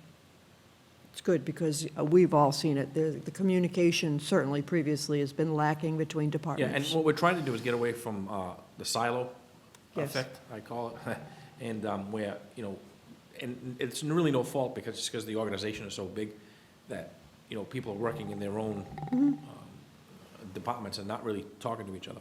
And most of the time, it's projects that are like, you know, the projects are Oh, similar. there's got to be some overlap or There whatever. is a lot of overlap, yeah. And sometimes select board members hear about it last minute after there's been a Yeah. problem someplace, so it'd be good. I mean, we've suggested this for a long time. Yeah, so we're going to implement this going forward. So So, going back to The this, question of, do we want to have somebody who champions those topics and kind of opens up the discussion, or why don't you think about it, and maybe next week Yeah. we can talk about how to, Probably, it needs to be organized, Yeah, as because long it as you can't, have it can't be a free-for-all. no, no. I think there you're has, right. there has to be some talking points, and I think that, as Brian had mentioned in the last few Mm-hmm. meetings, that there's a structure. So if you have the topics that you want, you know, next is another talking point on each one of those topics, so. Right. So how will we bring to the fore what this group wants to speak to the select board about? And then, once we do that, who will be the I speaker? think we start Well, with well, volunteers. I mean, right. I would be willing to talk about the topic of grants. Is that something that I have? Topic of? Grants. Grants. That's something I have familiarity with, and I was at some of the meetings where I heard that they could not go after economic development. I don't think I could. I'll take talk that about on. You can do that, you think? And then, so the last one is long-term capital, or if somebody else wants to do grants, I can do long-term capital for sure. But we have to set the scenario of why this is important. And is it, I mean, I think it's important because tax rates are going to be going up. Well, why don't we work on a proposal? We're not allowed to have a discussion outside of the meeting, but maybe a little draft of why it's important, what we suggested, and send that to Gary, and he can send it to the Finance Committee for next week. Does that make sense? Yeah, and then, Good idea. Seems to me, why can't we dedicate one of our meetings, just a portion of one of our meetings between now and then, and bulletize? Okay. yeah, we can You do it know, next week. Well, we have You time know the next three week. topics. And as a combined group, grants, let's come up with 5 bullets we want to get across. Yeah. And that will certainly open up discussion, but at least if we come up with some bullets for each one of those items. And that will make sure the people who aren't here are able to contribute too, so To that's. set, okay. to set the scenario, you might want to take a look at that thing I sent out today. It had a summary on it, and that would be, this is the reason why we're Yeah, interested that's good. in bringing forward to the select board grants, economic, mitigating factors, economic development, and what was the third one? Long-term capital, Long-term capital. which, just my 2 cents is, it should be someone who's on that committee. That's you again, I Terry. only say that because you're involved with it all the time. Who's on? It's Terry and John, right? No, I'm not on that. Bob Once is. we go through the list, if we do it the way that you suggested it, then people might feel more comfortable volunteering to Right. present the topic. Yeah, so at least you have the topics. Next week, you can brainstorm on how you want to present. Present it, When I meet yeah. with the chair, I'll meet with the chair on Wednesday, Chair of what? the Select select board. board. Oh, okay. So when I meet with the chair of the select board to go over the draft agenda, I'll Right. mention, So You wanna have that. I keep going back, what are their agenda points? But I honestly don't think we have to worry about that. I think what's important is for us to have a forum to say what we think is important and get a reaction to it and see what they think. I mean, I will tell you that the board, there are members on the board that feel adamantly about long-term capital. Dave Tattlebaum has spearheaded that group almost a year and a half ago now. So I think what you'll find is that the same topics that we're talking about are the same concerns that they have. You know, and it'll be a good, I think, just ironing it out and going through and devising a list and explaining it, I think you're gonna find that they have pretty much the same ideas. Good. So we'll include that on the agenda for the 17th, and Yes. hopefully we'll have Article I think you can 28 iron that out ready. in a meeting for sure, part of a Yeah, meeting. part of the I meeting, think that yeah. suggestion was a good suggestion, to Yeah. put it out there that way. So the only other thing substance is the Finance Committee's memo to town meeting. And you've got a draft, this is the draft from last year, but like I said, I can update the, not the budget number, but I can update these slides. I kind of have them already. But I think what we were waiting for last week was there any additional? Well, I think Slide that. the benefit of next week's meeting, when we start talking about economic development, grants, and capital, For you. the reason for it, is the potential impact of increased taxes over the next 5 years, of between 20 to 35%. And therefore, you need some way to mitigate. And that could be part of the letter also, in addition to all this other stuff that's in there. Yeah, I think, in the previous one. I think Kerry had some good points last week too to add to the letter. To really hone in on long-term capital, because that will be the biggest expense the town faces over the next 10, 20, 30 years, as far as it's the infrastructure, improving the infrastructure. But it's also operating expenses, 4 or 5 or 6% Right. annually for the next 5 years is not chump change, in addition to rising costs for landfill, water, sewage, and fire protection. If I may, Oh, go ahead. one of the things I was thinking of adding to the letter, and I think it had been mentioned in a previous meeting, is some of the things that we as a group have accomplished. Because, look how the budget was handled this year. Of course, with Brian's form, the whole form, the structure of meeting with departments. I was trying to think of all the different things we could include. Yeah, But I think that's important to understand we approached it differently this year. yeah, And I think we moved through it more smoothly. I agree. And the other thing we had talked about, or I had suggested at one point, is that we commit to paper how we operate as a finance committee, so that future people so I'll take responsibility to put a draft of that together. I have that on the list here, We Terry. can take that, but that's not for the letter, that's just for us. But you're right, to memorialize it, basically. what Well, we've to been doing, understand because that we're not just sitting there quickly going through a budget, that there's a lot of work involved, but this is how we handled it to make it better, Right. hopefully, to improve it. I think that's an important part of the letter. Yeah, agreed. John? So the, revising the charts, Gary, is there a way, depending on the program you're using, that we're not going to lose old data? To me, it's important to see Oh, no, you'll these see kind of trends, so you can add another column and not lose No, you're column right. one. Okay, and all these charts. Maybe 09 will come off, and 10 will be the, Well, see, that's what I'm concerned about, is that. oh, we do can you leave have- 09 on. Can you, We'll just add it, yeah, He can make it as wide as that wall. yeah. Yeah. because I think it's all important to done in see that. Excel. Charge gets Oh, smaller. 09, I mean, you can see the dip. I mean, if you eliminate 09, that dip becomes a little bit smaller. You don't see that, Yeah. you don't see Well, that trend. what And it's, happened- in all these charts, I think the more data or the more history, you really get a true picture of the What happened trend. there in the dip in state aid was, and we've talked about this before, in '08, when the so-called recession happened, that didn't take, the lag on that was 2 to 3 years out. So 2 years later, you saw the dip in state aid. So that's really what caused that. Yeah, no, I'm not questioning. Yeah, the- it should I'm- stay there. The, how we present it, I think it's important, these charts, we That we they continue grow. to Yeah, add a column. Yeah. It's And easy. and leave the history show there. more of a trend every year. Yeah, we can do that. So, You know- as far as the charts, I can take care of the charts, and maybe Brian and I can Yeah, talk about maybe having another yeah. chart in there or something that you want. I know we talked. Well, I was thinking maybe, I don't know how you would do it, but I was thinking as you were talking, if we could put some chart in there talking, showing increased tax rates for commercial and residential for 5 years at a 4, 5, or 6% increase in operating expenses. So that would illustrate that 20 to 35% potential increase in tax rates. It's a lot in one graph. Well, or 2 grand, I don't know, or maybe not at all.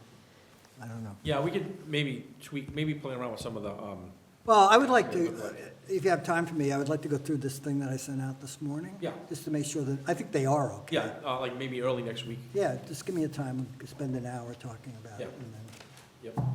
And I think that, we talked about last week too, the budget summary and the conclusion. So I don't know if people have already put stuff together or had like, ideas. The first part of this is, is me, because it's all data and numbers. But I think the second part here is the budget summary and then the, conclusion as I mentioned, so.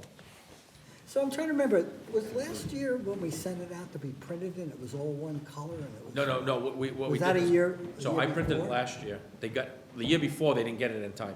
But I printed it last year, mailed it, and they got it like a week before. Yeah. But wasn't it, there was something wrong with they didn't use color or something? No, last year we used, It was We the used year this, before, Yeah. yeah. Yeah, black the year and white. before. It was black and white. Complaint was the cost. Right, it was of the tiny commuting, pills. Yeah. Yeah, but Well- last year, we did, we sent it out, and so my goal is, if the packet has to be mailed out by May, let's see when they mail it out. You mean the official packet? Yes, has to be out by, in April, let's see. Let's see, 10 days. Gotta go backwards here. Like the week of the 19th of May. Yeah, and we mailed that out a week ahead of time. And we so wanna be would have before have this that, done yeah. by, conservatively, the, On the 12th, yes, or the week before ideally, but The yeah, week before. yeah, 12th to that week. whatever, yeah. I have a question too, like there were a number of things which I didn't come prepared to discuss, but we had talked and I had sent out some charts on increase, like one of them was the increase of legal expenses. We never got around to talking about that again, about the idea of possibly hiring a lawyer versus hiring a lawyer on staff as opposed to having outside. So there were a number of little things that maybe we don't want to do for this budget go-round, but maybe we want to get into again.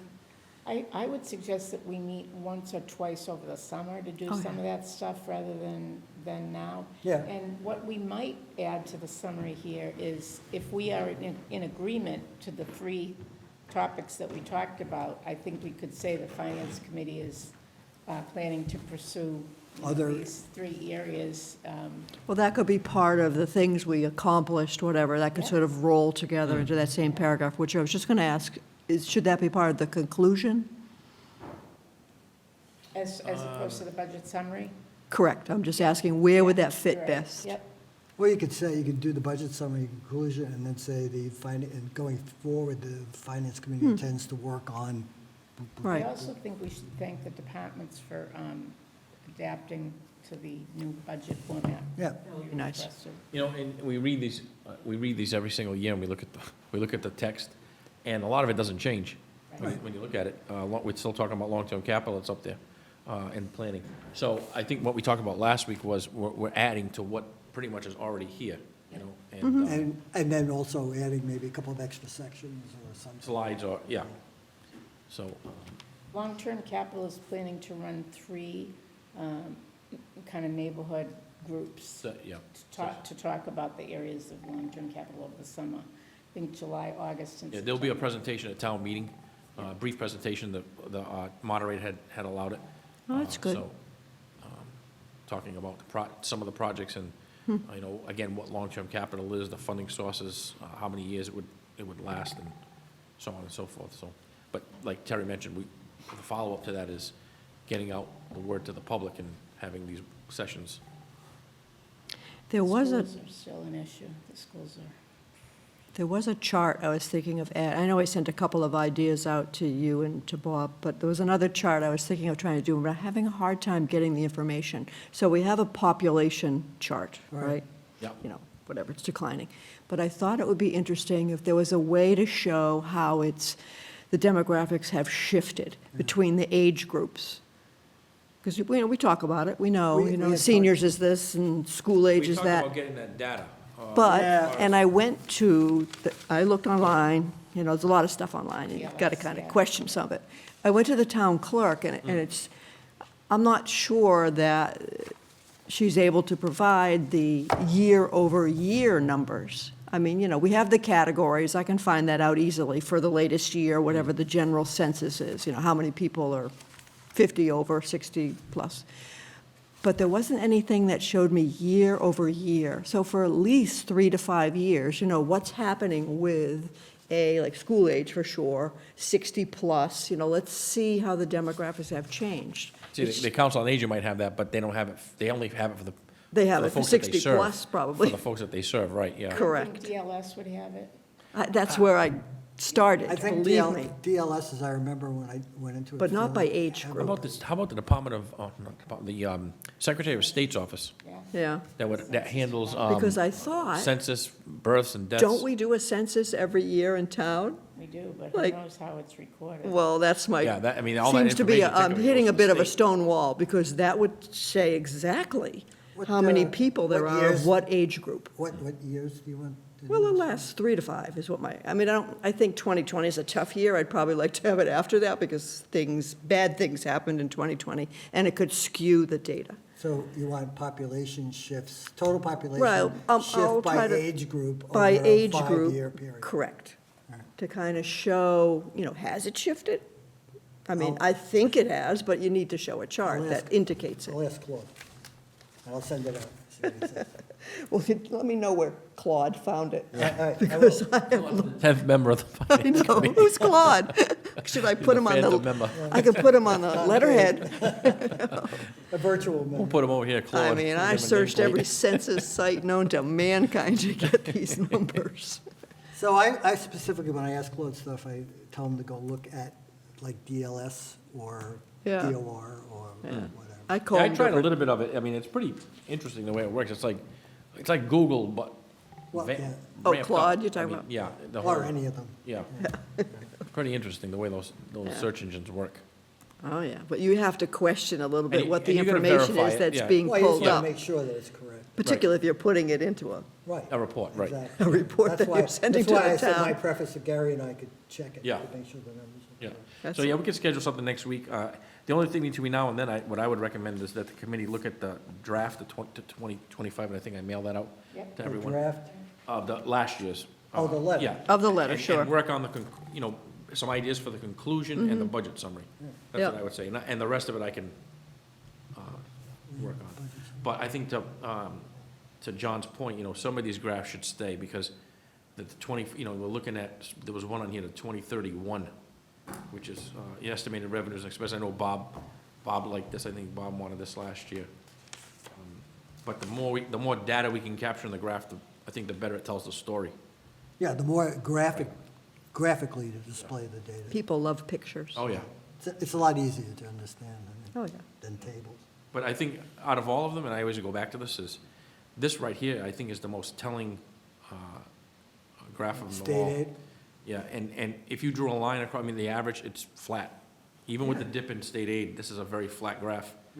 And it goes to show that a community like Dartmouth, they consider, the ability to pay the tax. And again, we go back to Prop 2.5, where, they figure, okay, raise taxes locally.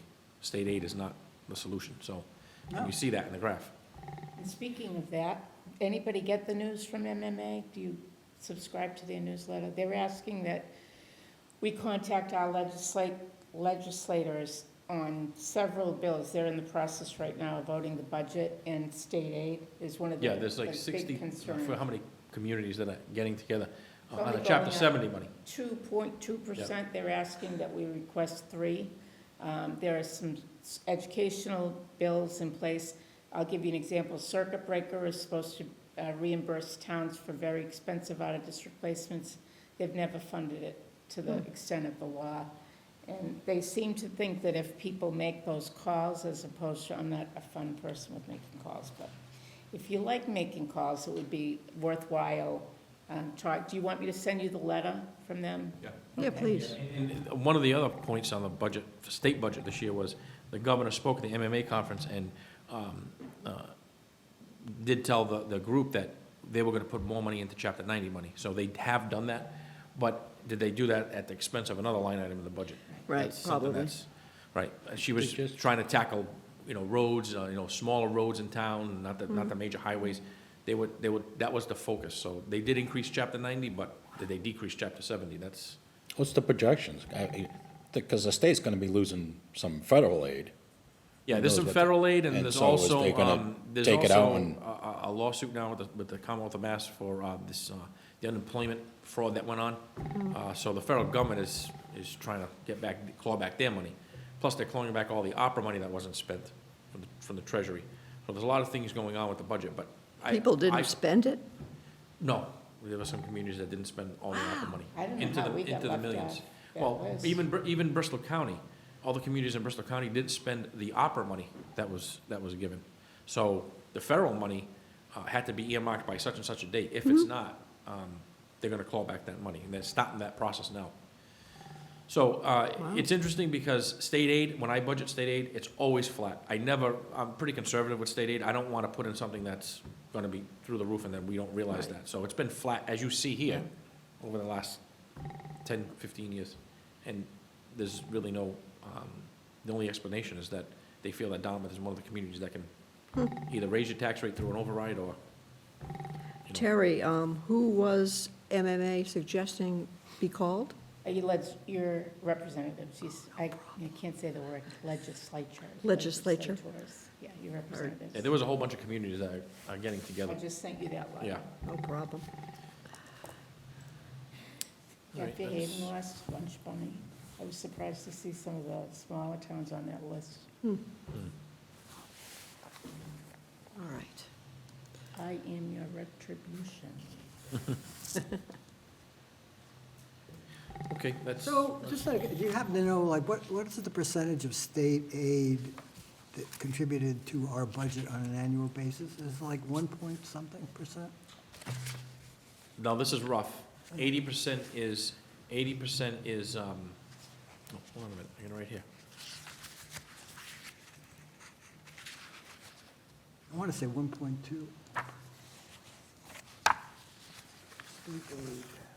14%. State aid is 14% of our budget. Yeah, okay. The largest is But property. it's flat, I mean, the amount. If you went back year after year after year, you'd see that, as that chart shows, it's anywhere between 12 and 14, 11 and 15. It doesn't really go higher than that. Doesn't, yeah. I mean, if you look at this chart, this is part of the budget presentation that I'll give. I don't want to get too far into it, but, you know, overhead, we charge back the indirect, enterprise funds, local receipts. The only, I don't want to use the word, the only wiggle room we have here is local receipts. I mean, that's really the only control we have over the raising revenues in town. It's not, you know, property tax, the only way you can do that is through an override. State aid, you're at the mercy of the state. Overhead and indirect costs, that doesn't fluctuate much. We can only, that's based on head count and, you know, the chargebacks to the enterprise funds, as I mentioned, but the piece that moves is local receipts. And that, the majority of that is motor vehicle. And motor vehicle is controlled by the registry of the state. So what else do you have? You've got fees, you've got, you know, everything else that makes up local receipts. And that's really, out of that 10%, 5 of it's probably, 5 of it is what we have control over in fees. Did we see a difference in the property taxes after the assessment? So what, because the levy limit is capped and we tax at the levy limit, when there's a change in the rates, change in the values, let's, for instance, I have a bigger home, you have a smaller home. It's only a shift. You never It grow- shifts from one. The only way to yeah. grow the levy is through an override. That's the only way you grow the levy. The levy is the levy, it's not, and we tax at the full amount for both commercial and residential. So I'm thinking if we want to make a case for economic development, that maybe we should do, instead of doing property taxes as a combination, we break it out residential and. No, we have that. Yeah, I know, Yeah. but I mean, on this chart, break it out residential and commercial, or Yeah. industrial, whatever they like. Commercial, industrial, yeah. Commercial's more, that's, I mean, if you remember way back when there was only a single tax rate. Right. So you had the Walmarts of the world paying the same thing as Right, it's a lot somebody different living in now. a house, which that was years ago that they split that. Yeah, it's been a while. So, that's, Do you want to go over the agenda before we do liaison reports? Do you have any changes coming up for the agenda? We're meeting next week, right? Next week, I'll include, I'll reach out again to Town Council on Article 28, get a little more feedback, even though the committee may not want to vote on it, maybe wait for the Select Board. And then we'll talk about the priority list next week and iron that out, and then hopefully get some more substance, and I'll do some work on the graphs there. Yeah. And the first part of the present, notice to town meeting members, and then if you want to put some ideas together, we can, like we do, type it up while we wait. Maybe we could drop off some of the older, on the charts, older years, and then put some more projections in. Well, what John was suggesting, we keep them on. Oh, or, I think the projections become important, Yeah. without well, making it, I don't know what the charts would look, depends on what they look like. If they Yeah, look too busy. I mean, most of the, it's hard to get projections off the DOR's website because they're only working with live, real data or past Yeah, data. but you can, I mean, we can project it out and put it on a chart. My opinion is, on projections, is that they remain conservative, and, you know. Yeah, what? we Sorry. Remain conservative, and we maybe put a little bit in there for inflation, we put in items like that. But what, like, if we were to show property tax increase, we would show 2.5% on the levy, and things like that. So I don't know how we'd want to, because when we're presenting for town meeting purposes, we want to show, like, the data that we show here for the prior years, we're showing historical data. And up to present. I mean, we go up to like 2020, the current year. To give projections, I think that it might be better if we put that into the body of the memo. You know, we talk about where the trend is going, you know, right, rather rather than show it on a graph that, They Alright. might misinterpret it if it's on a graph. right, and say, wow, you know, how Like, do they know it? what's happening Yeah, here? Yeah, Yeah. yeah, we're mixing two. And realizing it can't really happen quite that way. You're right. That's the recommendation I have, but, All right. So we're gonna get together sometime next week? yes. Liaison reports, are we ready? Anybody? Because I have two, but go ahead. No, you go. Oh, no? Anybody? I know nothing. All right, so I went to the library meeting on Tuesday night. First of all, it's National Library Week. I didn't send a Hallmark card to everyone. I'll give you good news and the not-so-good news. So they're pretty excited because their physical circulation is way up, and it's the highest it's been since 2019, with a total circulation of 19,709 items. That's the physical circulation. That's books. Books, exact, printed things, whatever. DVDs, whatever they have that's Yeah. physical. I thought that was a pretty interesting number because they do a lot of other things besides books. So that's a lot of action that's going on. On the not-so-good side, concern was expressed because of the recent cuts via an executive order to the Institute of Museum and Library Sciences, also known as the IMLS, which is the largest source of federal funding for libraries and museums. So it hasn't impacted Dartmouth specifically at this point, but Massachusetts receives $3.6 million from ILMS grants. That's Massachusetts as a state. If you want more information on that, you can go to the Massachusetts Library Board of Commissioners website to really see what's happening there. But at the federal level, there was a severe cut. Is that where they hand out the tickets to the, you know, they give out free passes to local museums, and so that probably is gonna get If cut that- also. I mean, that's a possibility if that's Desire- part of it, yeah, yeah. But as I said, there's nothing specific to Dartmouth at this point. It's more of a what could happen type of thing because of that cut at the federal level. Anyway, I thought that was worthwhile to share because obviously our library does a lot with grants Yep. and funding from other sources. Board of Health, I have a lot more detail on. That was last night.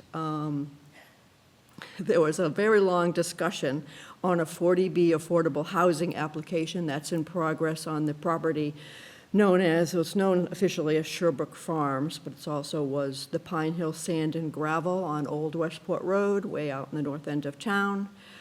It's currently in review, this application, by the Massachusetts Housing for Project Eligibility, because it's 40B. And the applicant can request waivers from local land development reuse regulations during the application process, which is one of the concerns that the Board of Health has. Because, and there is an open comment period until sometime in April, and the Board of Health is planning on sending a letter with their concerns. So some of the concerns that came up, and that was between the Board of Health members, including the director of the Board of Health, as well as some neighboring properties to the Pine Hill property. First of all, the town records indicate that there's unknown waste that could be buried on the property, at a time when there was no regulations, just because of the nature of it being a sand and gravel pit, and that's what they did. Apparently, they drilled deep holes all around the property and put stuff in them. So some of the other concerns were the stockpiling of used asphalt, brick, and concrete on the property, possibly containing lead, asbestos, or PCBs. And that is estimated to be 60,000 cubic yards of that material, which it's unknown at this point what would be done with it. And also mentioned there was never remediation for leaking underground fuel storage tanks, and this has not reached closure status by the Mass DEP and could be a threat to surrounding aquifer protection areas. And as I'm sure we all know, there's municipal wells also right there in the same area. So they're concerned, first of all, with all that materials that I mentioned that were there, because they were able to take them at the time. I guess the regulations were much different, all the concrete, et cetera, because if they reprocess them on site, that could produce wind-blown dust, that could be a nuisance to the neighbor, and never mind being, something terrible to breathe. So those are some of the types of things that were discussed. It's well worth it, if you're interested in that property, to watch that Board of Health meeting. It's about an hour and a half. Most of it is dedicated to this. There's a couple of other things that came up on the agenda, but most of it is dedicated to this. So it's a concern, and the Board of Health is writing a letter to express their concerns to the Mass Housing. So, anybody else said no? I have nothing. Long-term capital in schools, we pretty much talked about already. I don't have anything new. Are we ready to approve minutes? Yes. Somebody want to make a motion to approve the April 3rd minutes for the Finance Committee? So moved. Second? John Souza made the recommendation, Terry seconded it. Any discussion? All in favor? Aye. I wasn't there, so I can't vote. Brian abstains because he wasn't there, and that's who? Can we still do with an abstention with 5? Yeah, oh, yeah. I'm Okay, just trying to sure. get the All right. counts. There's 5 of us with 1 abstention. One abstention, yeah. Okay, that voted for the minutes. So, minutes are approved. Nothing else? Nothing else. Do I hear a motion to adjourn? That would be John Souza. So moved. John makes a, Second, John makes a I'm sorry. motion to adjourn. Terry seconds it. Good. All in favor? Aye. We are officially adjourned. Oh, good.